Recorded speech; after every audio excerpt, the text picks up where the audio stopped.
Dr. Chintan Vaishnav, my question to you is,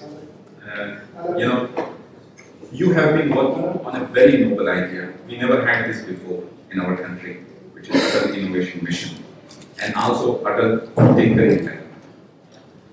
Can you share your experience of introducing entrepreneurship through these initiatives in India? And how has been the response? What is your view on this? You may kindly comment. Thank you.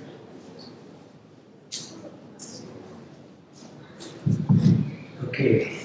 Well, thank you, and good morning, everybody. Students and teachers in particular.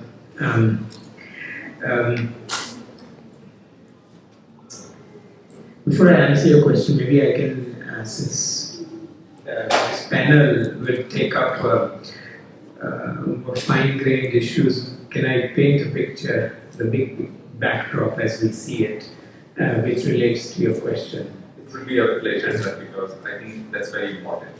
Please.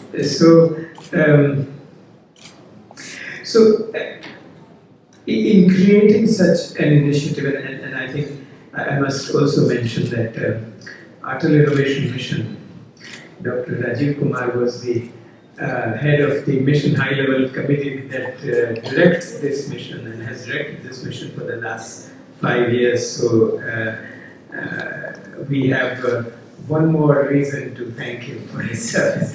But look at the big picture. This is for the kids in the audience, right?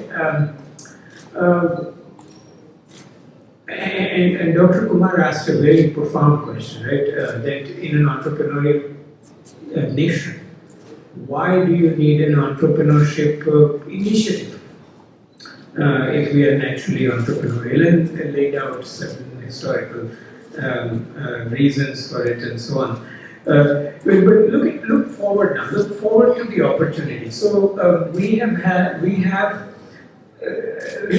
recently we had about 65,000 startups. Today we have about 75,000 startups on Startup India's registration list, right?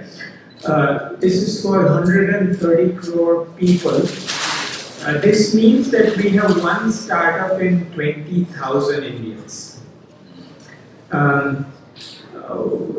Much to celebrate, of course, but if you look at a more mature innovation ecosystem, think about Israel, France, Germany,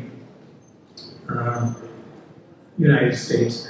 There's one startup in roughly 2,000 people, 2,000 to 3,000 people. So that's would say that if we were like any other nation, let's say, and we had 40, 50 years to develop our ecosystem like they've had, we have room to grow 10 times. So that's the opportunity we are talking about, right?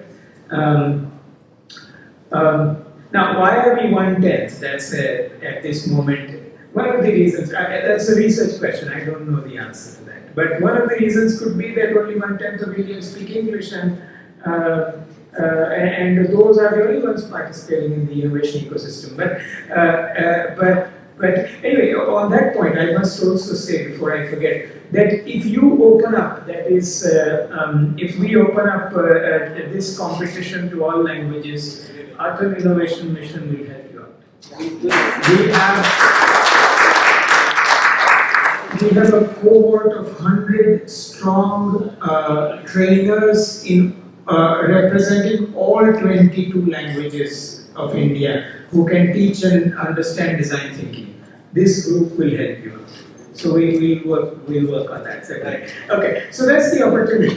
The second is the impact. You used the word impact earlier. So what is the impact possible here, right? Recently we published some numbers for Atal Innovation Mission. Atal Innovation Mission so far has spent about 1,511 crores. And if you compute the returns, tangible returns from Atal Innovation Mission alone, they run into about 8,500 or 8,700 crores. This is value created by startups, value created by training students, and so on. So it's 5 times.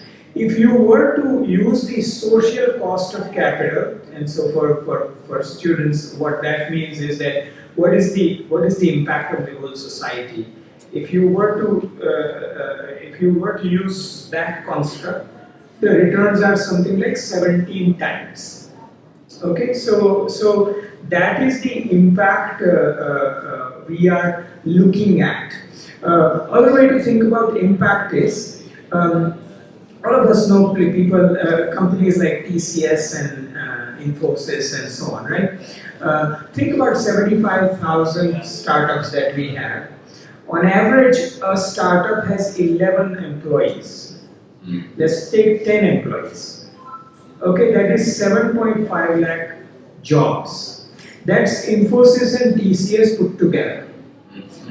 Okay, so that's the measure of impact, right?